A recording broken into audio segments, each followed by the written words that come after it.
ากฟ้าแดนไกลแดนภูป่าพนาอำไพนึกถึงยังไกลนำใจของนางแทนผู้และพามากันเป็นกลางคันดวงใจให้ห่างขอน้องอย่าห่างลาแม่ของแม่ขาดไหลเกี่ยวผูกพันเหมือนดังเส้นดวงใจอ้ายนั้นมาขอหักมันสัมพันธ์สั่วฟ้ากระแสน้ำนองเจิงล้นตานึกถึงวาสนาจะมาคู่เคียงคนดีอ้ายแบกความรักมาหากายและจิตอุทิศชีวามุ่งมาหาเพื่อนตายแดนนี้ลมหนาวโบกมาอุรามองไม่ทวีเก่งความรักจะเกินศักดิ์ศรีน้องคนดีที่อายมันมาถึงแม้นอย่างใดขอให้เบามาหากหรือโกรธโปรดใดจ้าอย่านึกเลยว่าผู้สายแดนไกลหากหักจะขอโดนดันป่าไผ่ผู้และพาพวงใหญ่ด้วยใจมาหาเจ้า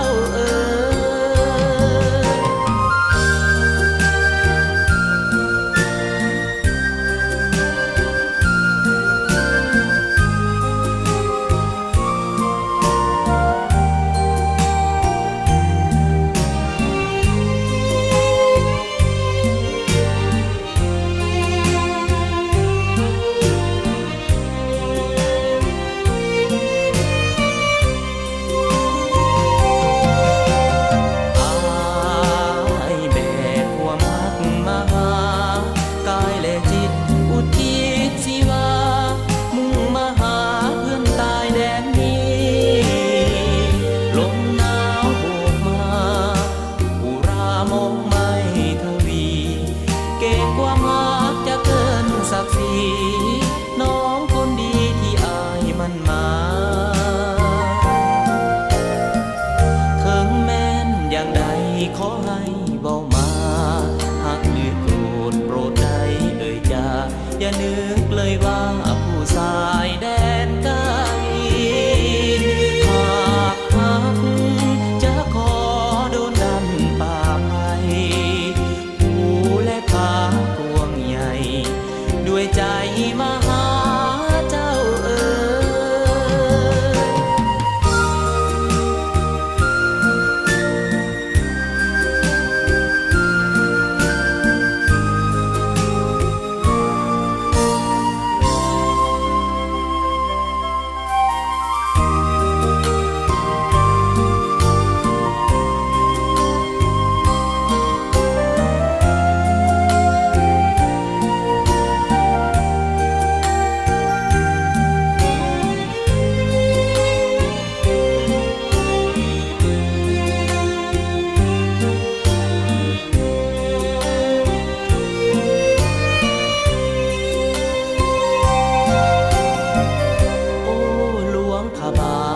ฟ้าแดนไกลแดนภูป่าพนาอำไพนึกถึงยังไกลนำใจของนางแทนผู้และพามากันเป็นกลางคันดวงใจให้ห่างขอน้องอย่าห่างลาแม่ของแม่ขาดไหลเกี่ยวผูกพันเหมือนดังเส้นดวงใจอ้ายนั้นมาขอหักมันสัมพันธ์สั่วฟ้ากระแสน้ำนองเจิงล้นตานึกถึงวาสนาจะมาคู่เคียงคนดีอ้ายแบกความรักมาหากายและจิตอุ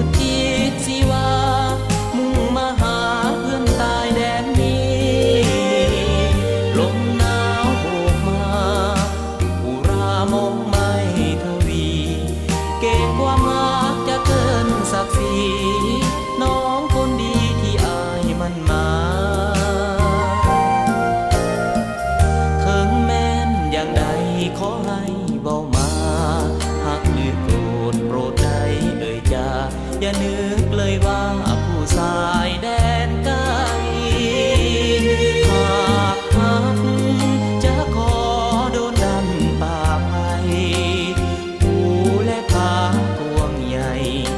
ด้วยใจมาหาเจ้าเอ๋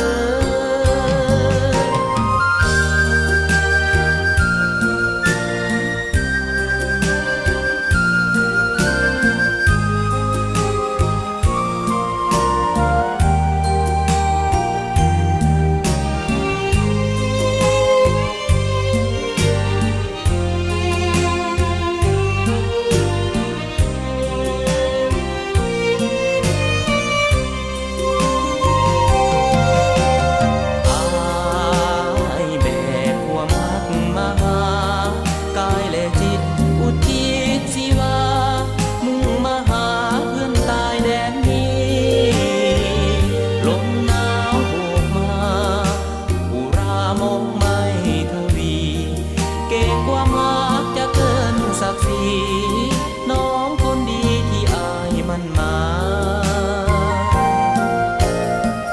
ถึงแม้นอย่างใด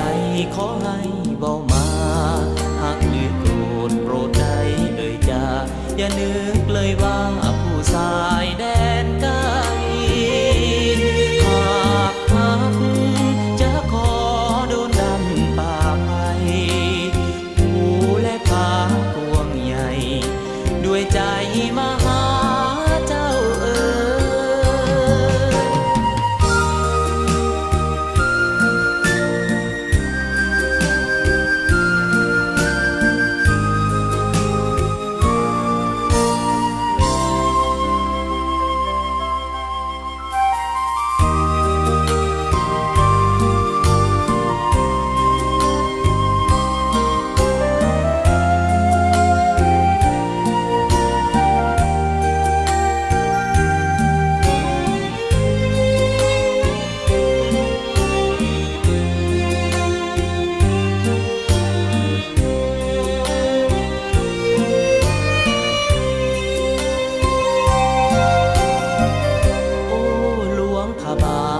ฟ้าแดนไกลแดนภูป่าพนาอำไพนึกถึงยังไกลนำใจของนางแทนผู้และพานากันเป็นกลางคันดวงใจให้ห่างขอน้องอย่าห่างลาแม่ของแม่ขาดไหลเกี่ยวผูกพันเหมือนดังเส้นดวงใจอายนั้นมาขอหักมันสัมพันธ์สั่วฟ้ากระแสน้ำนองเจิงล้นตานึกถึงวาสนาจะมาคู่เคียงคนดีอายแบกความรักมาหากายและจิตอุทิศสิว่ามุ่งมาหาเพื่อนตายแดนนี้ลมหนาวโบกมาอุรามองไม่ทวีเก่งความรักจะเกินศักดิ์ศรีน้องคนดีที่อายมันมาถึงแม้นอย่างใดขอให้เบามาหากหรือโกรธโปรดใดเอ่ยจาอย่านึกเลยว่าผู้สายแดนไกลหากหักจะขอโดนดันป่าไผ่ผู้และพากวงใหญ่ด้วยใจมาหาเจ้าเอ๋ย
ส้นดวงใจอายนั้น มาขอหักมันสัมพันธ์สั่วฟ้ากระแสน้ำนองเจิงล้นตานึกถึงวาสนา จะมาคู่เคียงคนดีอายแบกความรักมาหากายและจิตอุทิศชีวามุ่งมาหาเพื่อนตายแดนนี้ลมหนาวโบกมาอุรามองไม่ทวีเก่งความรักจะเกินศักดิ์ศรีน้องคนดีที่อายมันมาถึงแม้นอย่างใดขอให้เบามาหากหรือโกรธโปรดใดเอ่ยจาอย่านึกเลยว่าผู้สายแดนไกลหากทักจะขอโดนดันป่าไปผู้และพาพวงใหญ่ด้วยใจมาหาเจ้าเอ๋ย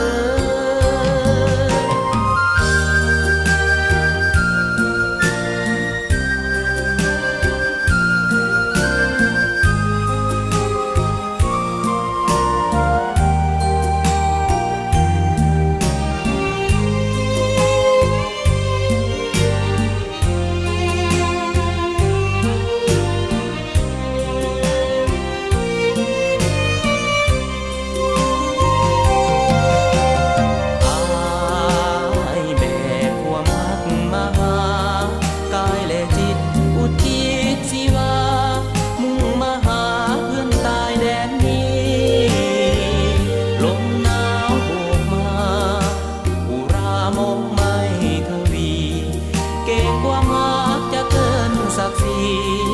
น้องคนดีที่อายมันมาถึงแม้นอย่างใดขอให้เบามาหากหรือโกรธโปรดใดเอ่ยจาอย่านึกเลยว่า